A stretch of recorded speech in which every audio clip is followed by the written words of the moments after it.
तलाठी भाऊसाहेब यांच्या विरोधात आपण आज तहसीलदार साहेबांकडे अर्ज केलेला आहे तर त्यांच्यावर निलंबनाची कारवाई व्हावी। त्याचं कारण असं आहे का माझं स्वतःचं प्रकरण आहे। मी ते 25/9/2023 रोजी राजपत्रानुसार नावात बदल करणे यासाठी प्रकरण दिलं होतं। त्याला आता जवळजवळ 1.5-2 वर्ष होत आले पण तो अजून त्या कामामध्ये काही झाले नाही। त्याबद्दल मी त्यांच्याकडे अनेक हेलपाटे मारले। खरं पाहता करंजाळे गावामध्ये तलाठी सजा आहे परंतु तलाठी या ठिकाणी कधी उपस्थित राहत नाही। असे ग्रामसभेमध्ये अनेक वेळा ठराव घेतला परंतु तरी त्यांचे तो एक इतका मुजोर माणूस आहे का तो कुठल्याही अधिकाऱ्याला प्रशासनाला कशालाही ढीम देत नाही। कारण हे झाल्याच्या नंतर मी 13 सप्टेंबर 2024 रोजी तहसीलदार शेळके साहेबांकडे तक्रार केली होती। त्याच्या अगोदर जे आपले सबनीस साहेब यांच्याकडे सुद्धा त्याची 2 वेळा तक्रार केली होती परंतु कुंपण शेख खाते काय अशी अवस्था आहे। कारण सबनीस साहेबांनी सुद्धा त्याला सांगितलं होतं का लोकांची कामे करून दे आणि करंजाळ्यामध्ये उपस्थित राहा परंतु कधीही राहिला नाही। हे झाल्याच्या नंतर मी खूप हेलपाटे मारले। जर मी बोलत असताना सुद्धा माझं काम होत नाही तर हे बाकीचे जे असे भरपूर प्रकरण आहेत। खूप जणांचे कागदपत्र आपल्याकडे जमा झालेले आहेत।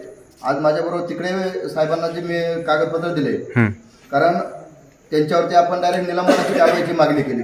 कारण ज्यावेळेस मी 13 सप्टेंबर 2024 रोजी त्यांची तक्रार केली त्यावेळेस मी 2 हप्त्यांनी पुन्हा त्यांच्याकडे गेलो तर त्यावेळेस ते डायरेक्ट बोलले की तुम्ही साहेबांकडे तक्रार केली होती मग त्यांच्याकडून काम करून घ्या। आणि तक्रार करून साहेबांनी काय माझं वाकडं केले। आजही मी साहेबांना या शब्दामध्ये सांगितलं। काल वैयक्तिक मेसेज साहेब बोलले होते मला मेसेज करा तुमचं काय काम आहे।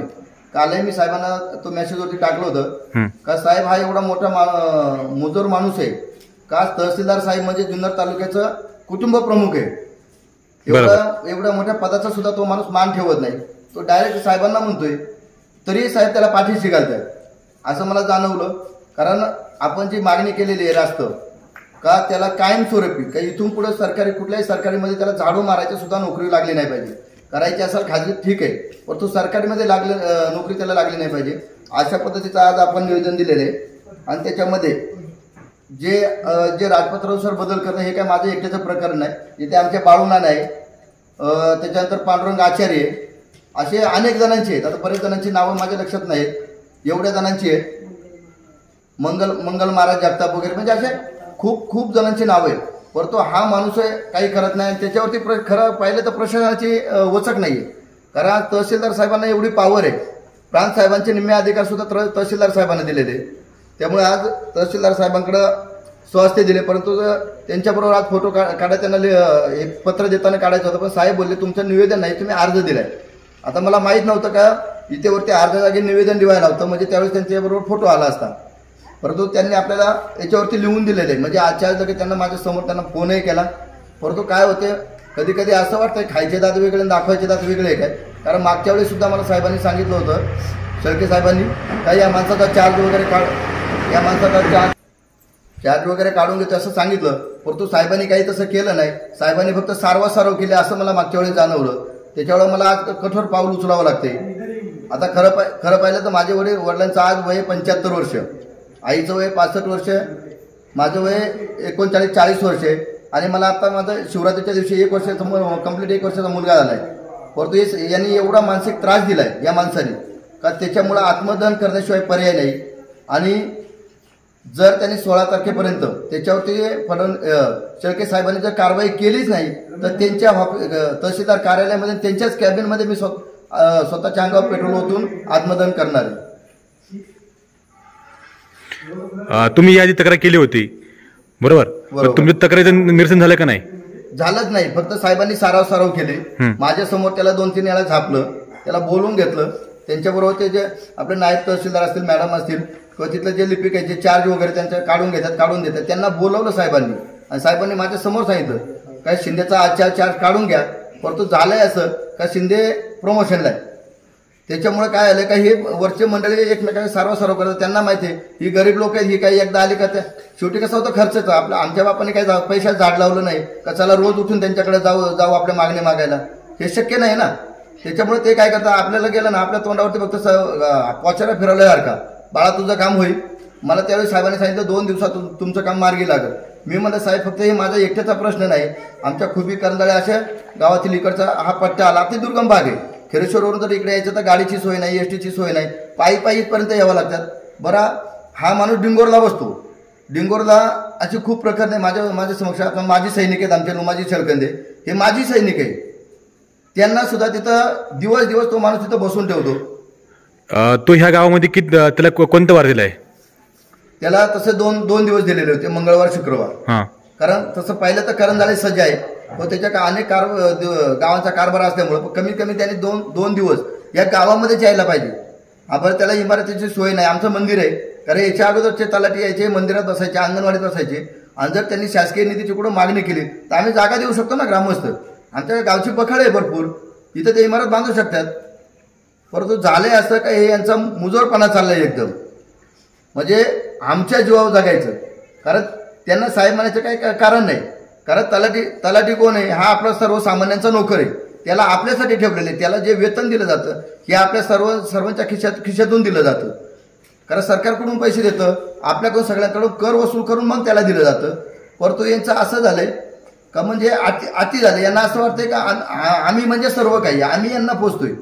परंतु ते हे विसरले का ह्या गोरगरीब जनतेच्या याच्यावरती आपली घरची रोजीरोटी चालते.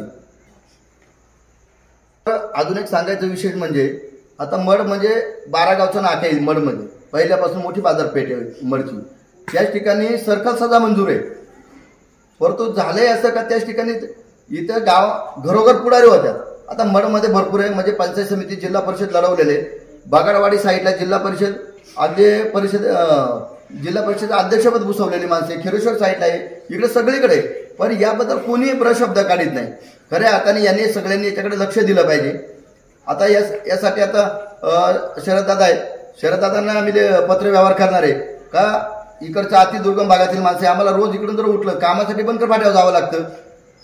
म्हणजे तिकडे भेटणार 300 रुपये आणि या माणसाकडे जर काही काम असतं तर हा बोलतो आता गेले त्यानंतर दिवसभर बसून ठेवतो. म्हणजे दिवसभराची ती नुकसान होती. आणि जर सरकार सजा जर मडला झाला तर सगळे तिथं थांबणार. आणि तलाठी सजा करंजाळ्याला आहे.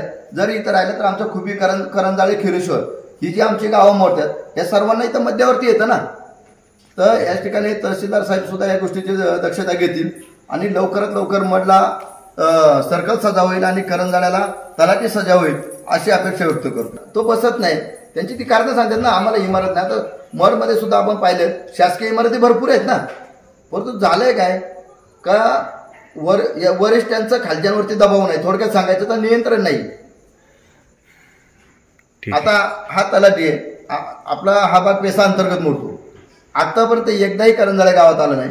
परंतु इथं तुम्ही सर्वजणांना ज्ञात आहे का या ठिकाणी मातीचा किती गैरवापर होतोय. जवळजवळ 5-6 महिने या ठिकाणी रात्रंदिवस मातीचे टँकर चालतात. ते चालतं याला. आणि सामान्य जर कोणाला काही उतारा काढायचा असेल तर हा माणूस त्यासाठी 2-2 दिवस याला फिरून लावतोय. म्हणजे ही खूप अतिशय दयनीय परिस्थिती. ही कुठेतरी थांबली पाहिजे. आणि जर त्या दिवशी नाही थांबलं, जर आत्मदहन करून जरी हे थांबलं तरी मला खूप समाधान वाटेल. त्यासाठी त्या दिवसाचा निर्णय हा फायनल आहे.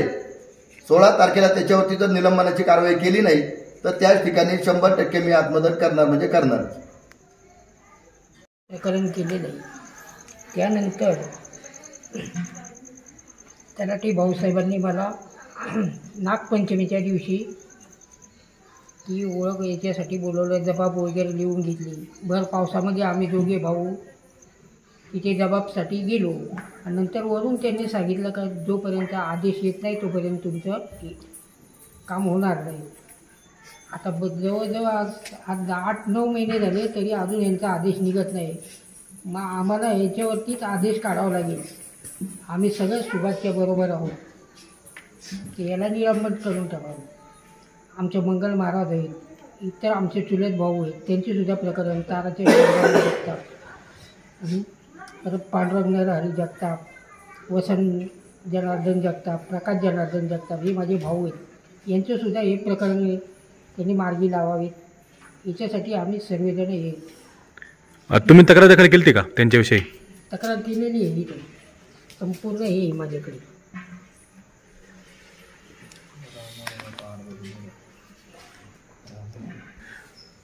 या गावचे नंदकुश जगताप आहेत. एक तरुण कार्यकर्ता आहेत आणि एक चांगल्या प्रकारे प्रशासनाची माहिती असणारे आहेत. तर यांच्याकडून आपण जाणून घेणार होतो कशा प्रकारे हे प्रकरण तुम्ही हे करणार. खरं तर तुमच्या माझ्या होतं मला एवढं सांगायचं आहे. आता सुभाष असेल किंवा आमचे भावनाना असेल किंवा इतर असेल ज्यांचे जे प्रकरण आहेत खरं तर तलाठी भाऊसाहेबांनी लक्ष दिलं पाहिजे. आणि जर आमच्या ग्रामस्थांचं मागणं आहे की जे सजा आहे आमच्या करंजाळे म्हणून त्यांनी खरं तर तिथं वेळ दिला पाहिजे. आणि जे मळा असेल किंवा ज्या ठिकाणी जे तलाट्याची नाही का सजा आहे तिथं तलाट्याने खरं तर काम केलं पाहिजे. तुम्ही ज्या प्रकारे तुम्ही पगार घेतात तुम्ही त्या प्रकारे काम केलं पाहिजे. आणि खरं तर सर्वसामान्य माणसं तुमच्याकडे कोणतीतरी आशेने येत असतात आणि तुम्ही जर त्या लोकांची जर निराशा करत असेल खरं तर चुकीचं आहे. आणि प्रशासनाने खरं तर याच्याकडे लक्ष दिलं पाहिजे. तहसीलदार असतील किंवा हे बाकीचे असतील त्यांनी सगळ्यांनी आमदार असतील खासदार असतील लोकप्रतिनिधींनी याकडे लक्ष दिलं पाहिजे. आणि याच्यावर जे अधिकारी त्यांच्यावरती चांगल्या प्रकारे पकड ठेवली पाहिजे. खरं तर सर्वसामान्य माणसं आपले कामधंदा बुडून ते त्यांच्याकडे जात असतात. आपण पण एक विभागीय अध्यक्ष आहात, आपली काय भूमिका असेल याबद्दल? नाही मी आता तुम्हाला सांगतात सुभाष जगताप किंवा हे असेल यांच्या याला माझा 100% पाठिंबा असेल. आणि 100% असण्यापेक्षा आम्ही सर्वजण ग्रामस्थ याच्यावरती मोठं आंदोलन करू. आणि मला वाटत नाही सुभाष जगतापला ही वेळ येईल. आणि जर वेळ आली तर खरं तर मी तर मनसेच्या वतीने आणि आमच्या सर्व ग्रामस्थांच्या वतीने मोठं आंदोलन करू आम्ही.